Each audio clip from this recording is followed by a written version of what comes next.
ang tatlong tao sa buhay ng tao. Una, yung dahon, yung sanga, at saka yung ugat.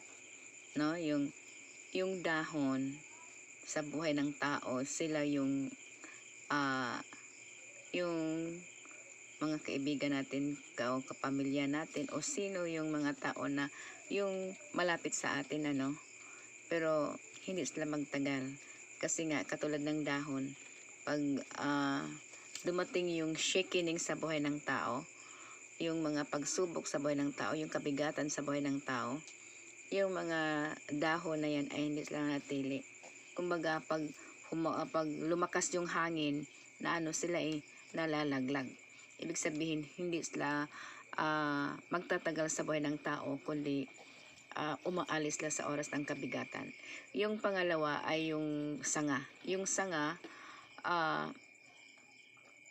nanatili sila sa atin, pero sa oras na yung mga pagdating na mga kabigatan sa buhay, yung mga problema, yung mga mga bagay sa buhay ng tao, hindi sila yung bang maasahan, dahil nababali din sila, umaalis din sila. Katulad ng sanga, katulad ng dahon, nung dumating yung malakas na hangin, nagkandahulog sila, nanggalaglag sila. So yung sanga naman, pagdating ng kabigatan, nababali sila.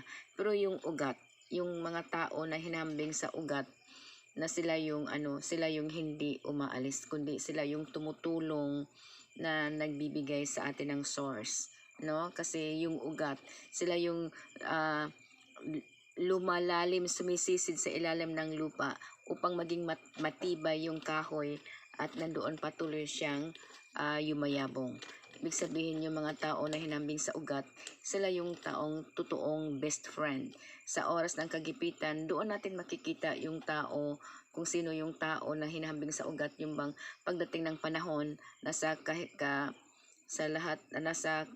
kapighatian ka, nasa yung bang sa panahon na yung hindi mo na kaya, hindi sila talaga aalis.